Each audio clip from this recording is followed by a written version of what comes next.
Hey, everybody. Welcome to this week's edition of Thursdays with Mike.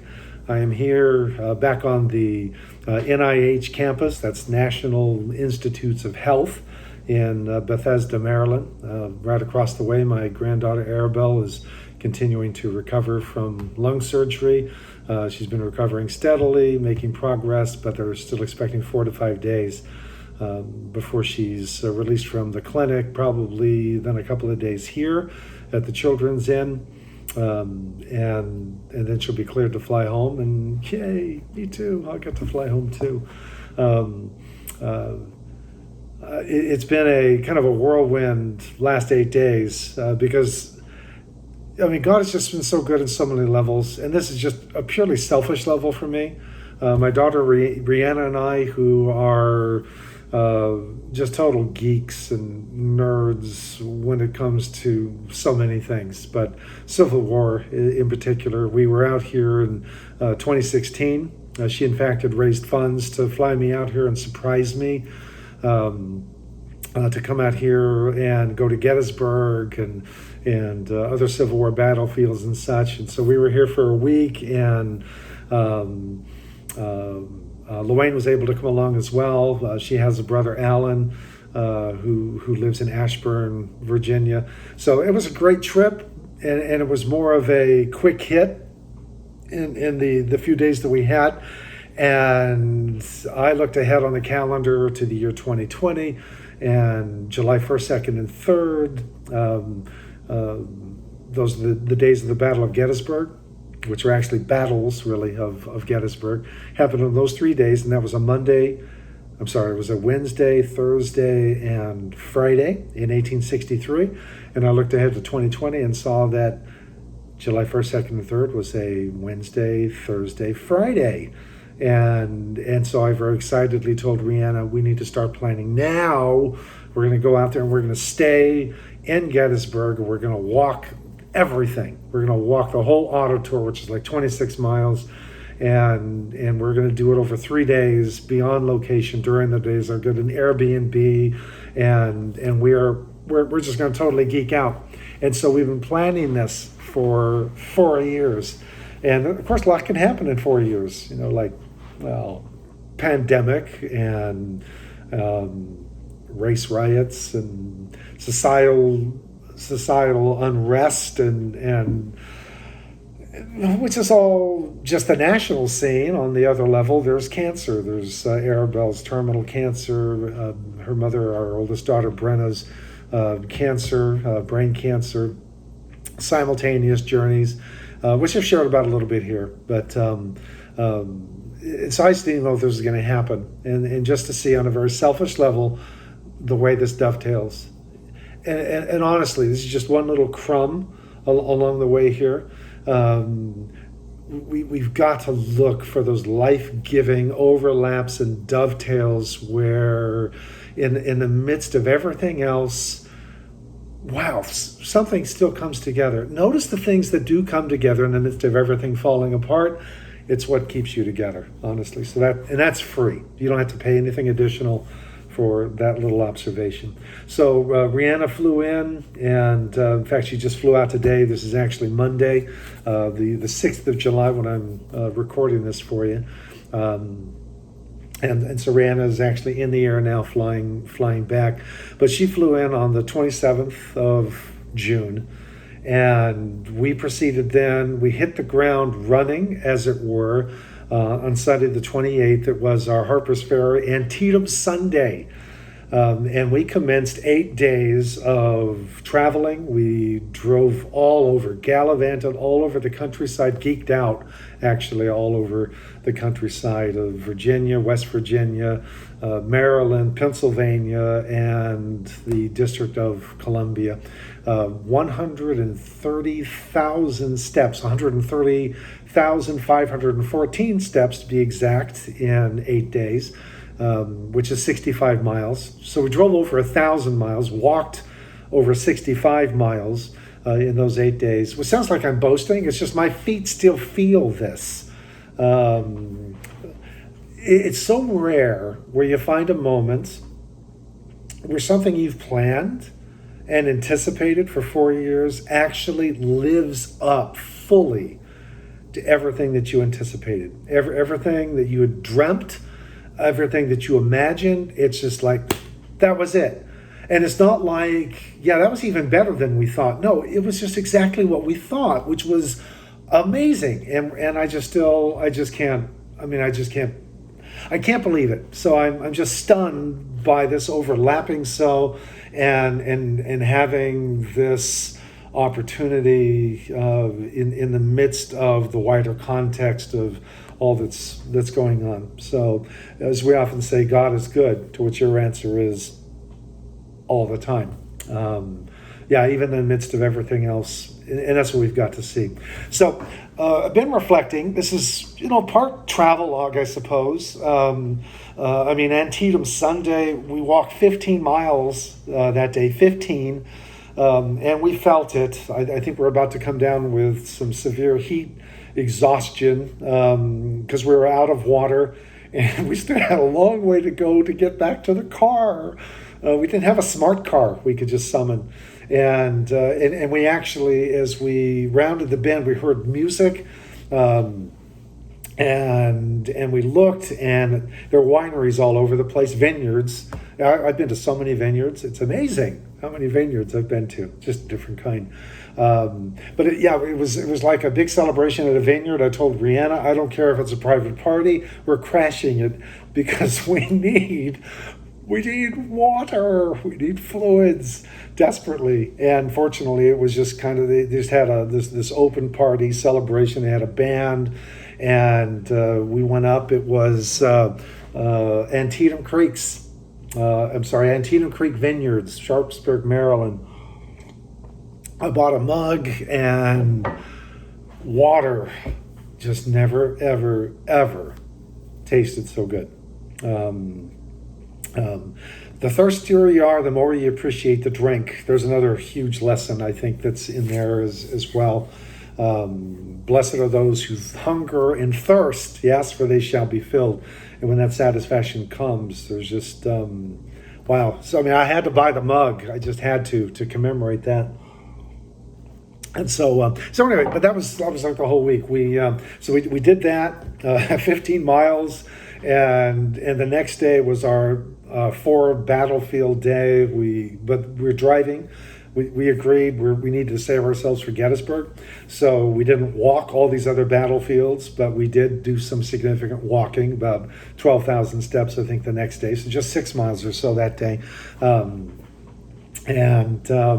went to Fredericksburg, Virginia, and then from there over to Chancellorsville, and then the Wilderness battlefields, and then Spotsylvania.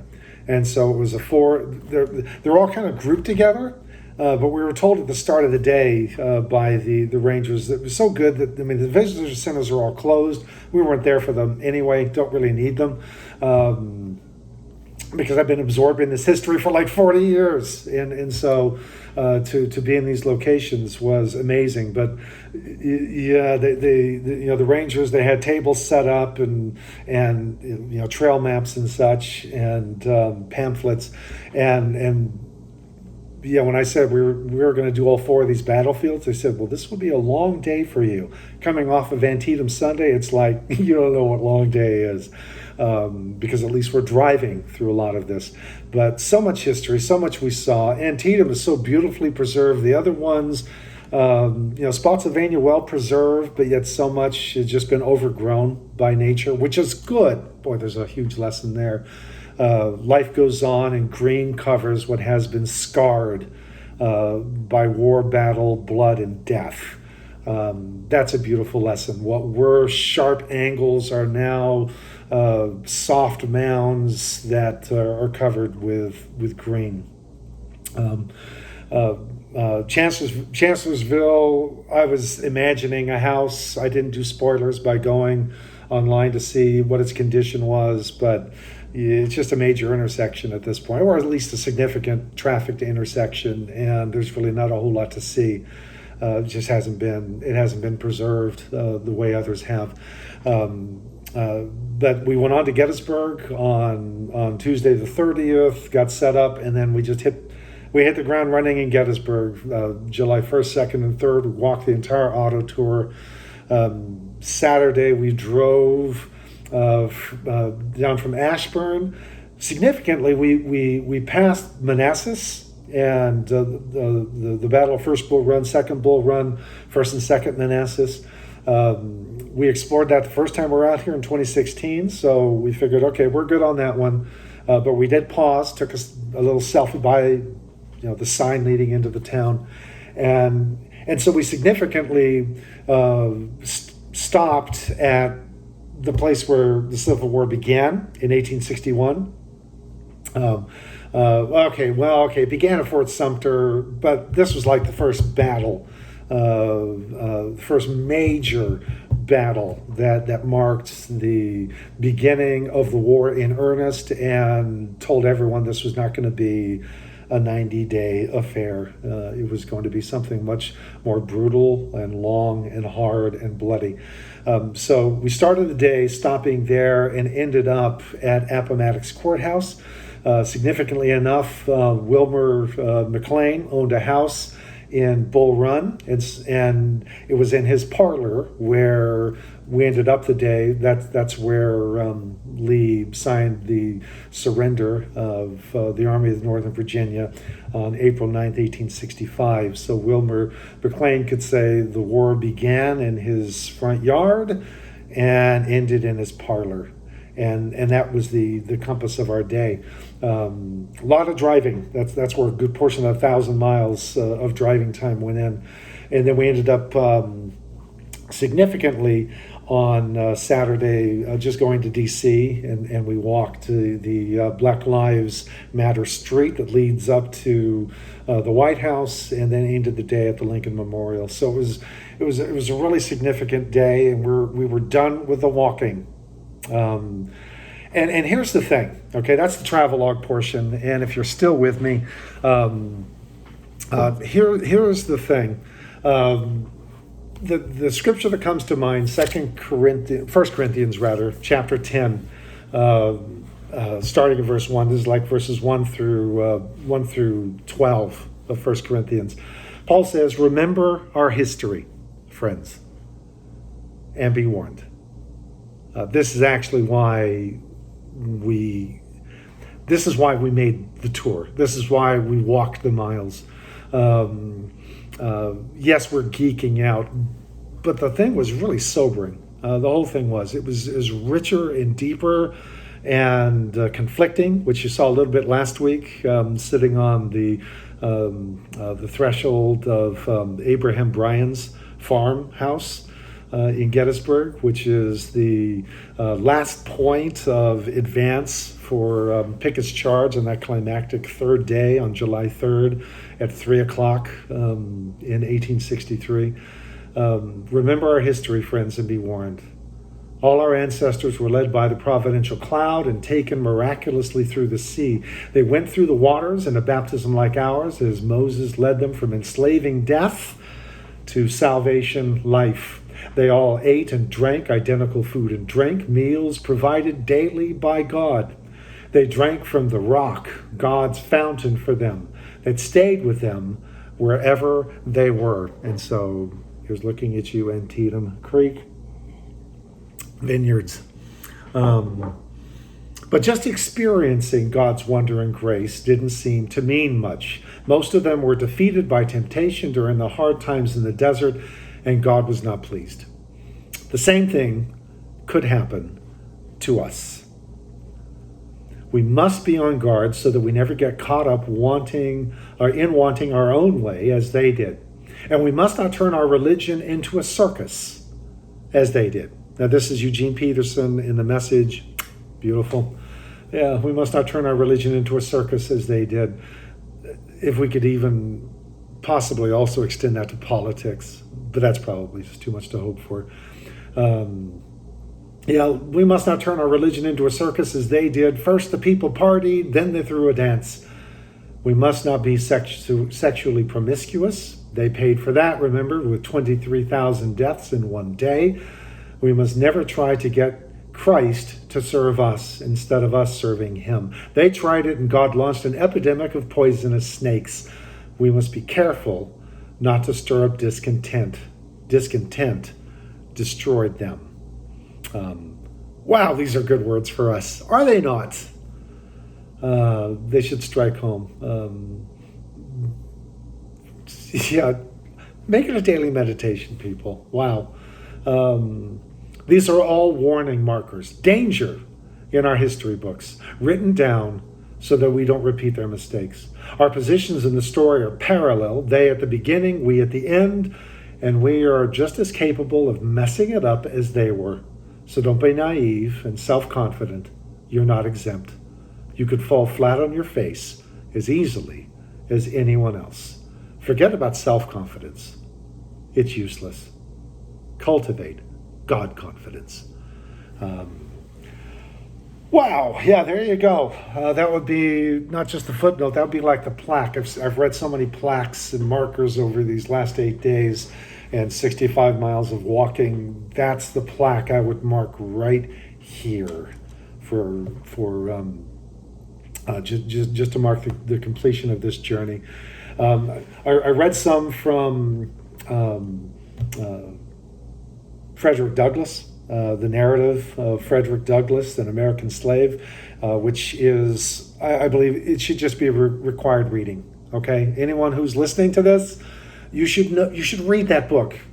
Remember our history, friends, and be warned. So I read some excerpts from that. A friend shared with me his speech delivered on July 5th, 1852, the speech of Frederick Douglass,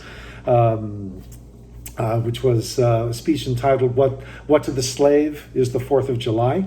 So we made it for the president and abolitionists in the North. Clearly, that was a speech he made in the North. And I had never heard of this speech before. I was sent excerpted clips that were read by his descendants, which was really meaningful. You can look it up on YouTube and find that. You can also see clips of it read by James Earl Jones, which was also very cool. But I had to read the whole speech, and I recommend that as well. Just Google it. What to the Slave is the 4th of July. It is undoing, and it's 1 Corinthians 10. 1 through 12. Just apply directly to us. And yes, we've made progress, but we're not done yet. Clearly, we're not done yet.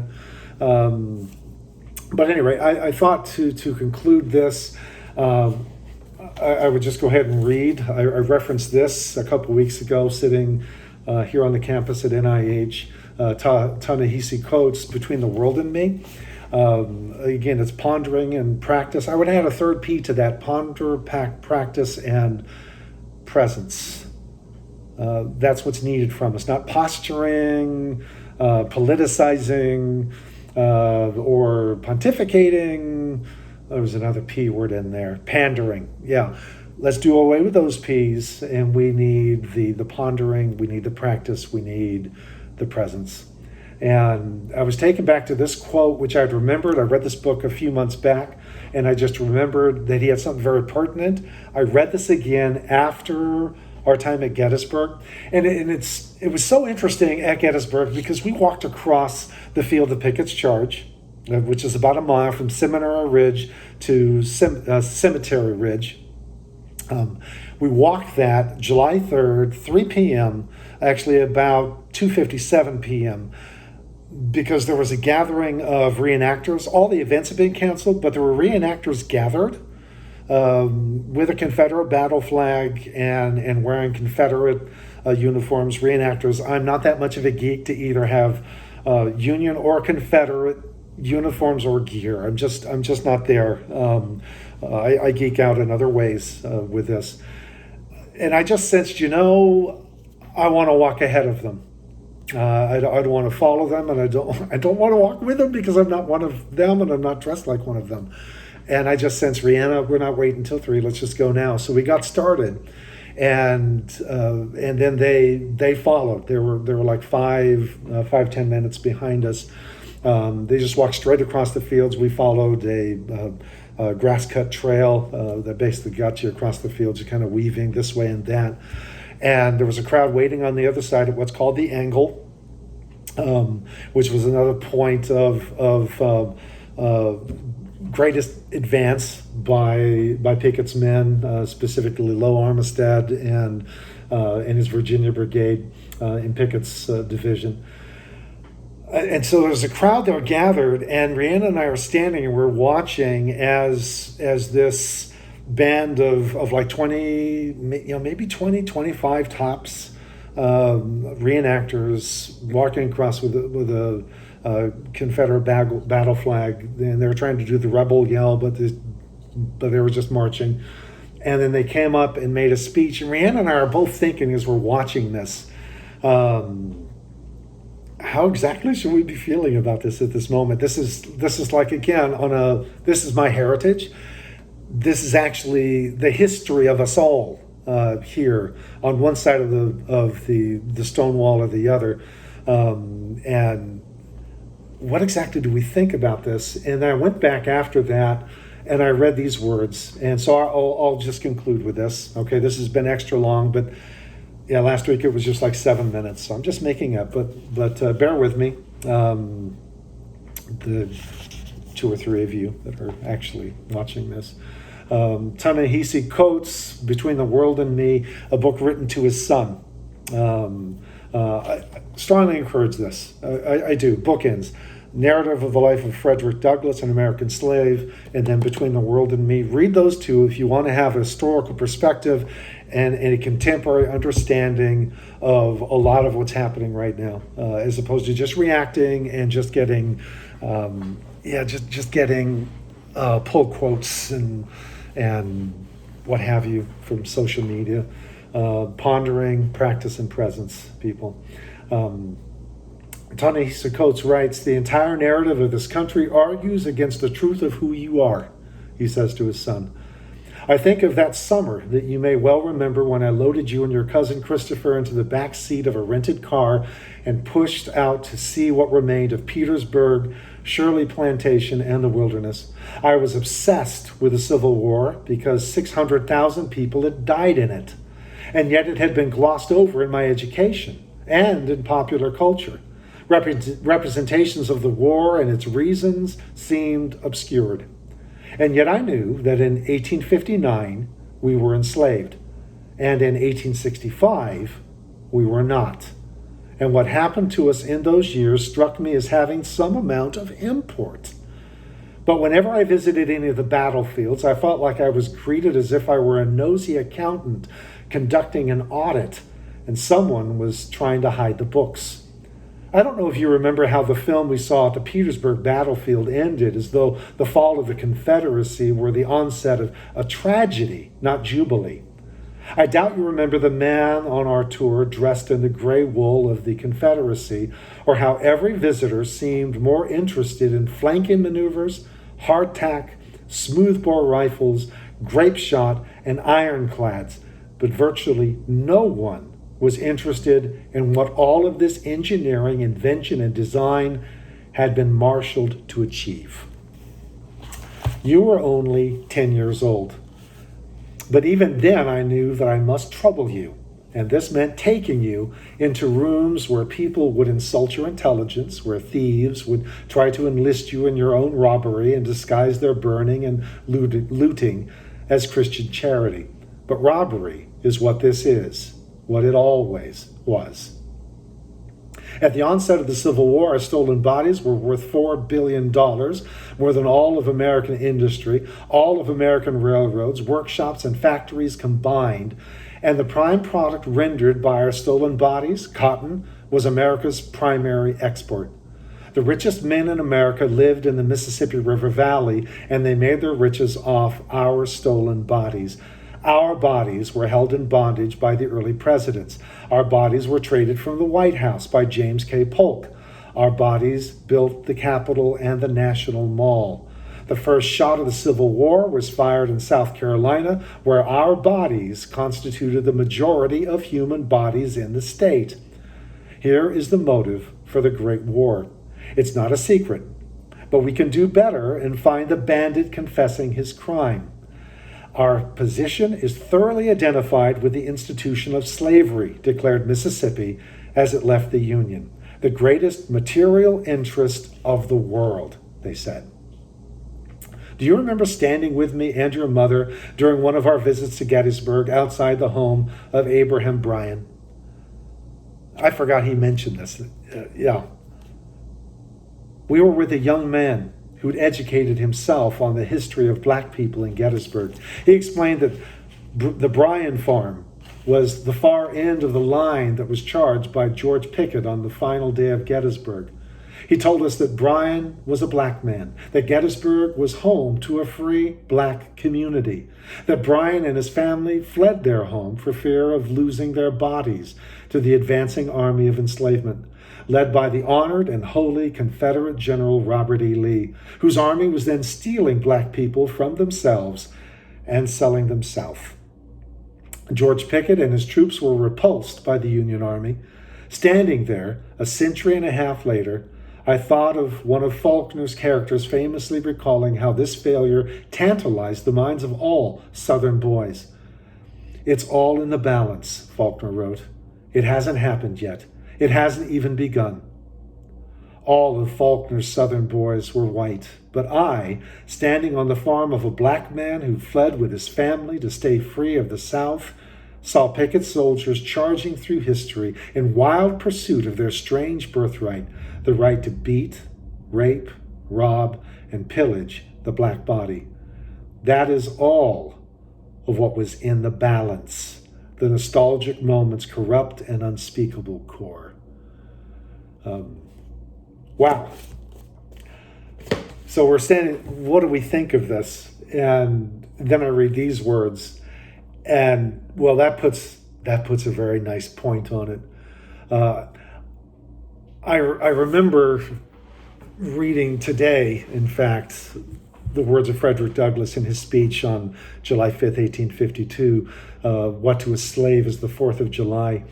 And this also is one of the things that I think I saw represented in these reenactors walking across the field. Douglass is writing these to the founding fathers, these words. They love their country better than their own private interests. And though this is not the highest form of human excellence, all will concede that it is a rare virtue, and that when it is exhibited, it ought to command respect. That's Douglass speaking of the founding fathers of this country. He who will intelligently lay down his life for his country is a man whom it is not in human nature to despise. That's part of the sentiment too. What do we think about this? Well, we think here were people, okay, Douglass would probably say maybe the intelligent is, how intelligently was this? Because it was a bad cause. But he who will lay down his life for his country is a man in whom it is not in human nature to despise. So honoring the dead in what is essentially one huge cemetery at Gettysburg is altogether fitting and appropriate. And yet to remember, I was struck by this. Okay, I need to stop. Okay, I was struck by this. I was struck by the fact this was, it seemed to be for these reenactors coming across the field and listening to the words, talking about the Old South and how it is everything to us. It just struck me, it feels like this is a lot like processions in Jerusalem, the Via Dolorosa, the Veil of Tears, the Way of Tears, as they re-walk the steps of Christ to Golgotha. There's just a religious feeling to it. Rihanna said that resonated in her as well. We just need to remember our history, folks, and take off any of those lenses that would make it soft. And yes, nature's reclaiming and making the hard edges soft. But listening to Frederick Douglass and to Ta-Nehisi Coates, listening to Douglass's speech, it just all brings me back Yeah, Paul's words. Remember our history, friends, and be warned. We can't remember our history if we don't know it. And so let's learn our history. Let's listen to voices telling the story of our history that maybe we haven't heard before, so that we can not only speak intelligently and thus ponder, but we can also engage in practices which are honoring the dead on both sides of the wall, ultimately, as we carry the new birth of freedom forward. Oh, all right, the last thing. Okay, and I've just exceeded 30 minutes here. We ended the day on the last day at Gettysburg. Rhiannon and I walked around the monument that marks the spot where Abraham Lincoln read the Gettysburg Address, and shock, horror, surprise, Rhiannon and I have both memorized the Gettysburg Address, as many of us have, perhaps in your high school days. But we just walked around that, and there were actually some modern militia, armed militia on hand, just guarding, I guess. I mean, there were no demonstrations other than the Confederate battle flag within the actors and such. But Rhiannon and I just walked around that monument, and as we did so, we just recited. We, in unison, me taking a line, then her completing, I would leave a blank, just spontaneous recitation of the Gettysburg Address together. Let yourself go to these places. You might literally not be able to walk these steps, but remember our history, dear friends, and be warned. These are all warning markers, danger in our history books, written down so we don't repeat their mistakes. And let's carry the legacy of freedom forward. Let's hear these voices, ancient and modern, contemporary, old and new. Let's hear, let's be present, and let's practice. So there you go. Okay, I'm going to stop, and we'll continue next week. I'll have other things to talk about. I just unloaded everything I think I've got on this, and I do have other things to share. There's just like, oh yeah, this would be good, this would be good, this would be good. But I just had to do this because it's all here, and I didn't just walk to be a tourist. Don't spectate, people. Don't spectate. Don't be a tourist in modern events. Let's find out how to be present as salt and light, and remember our history, dear friends, and be warned. All right. Thanks for joining me. I'll see you next time for a much shorter version of Thursdays with Mike.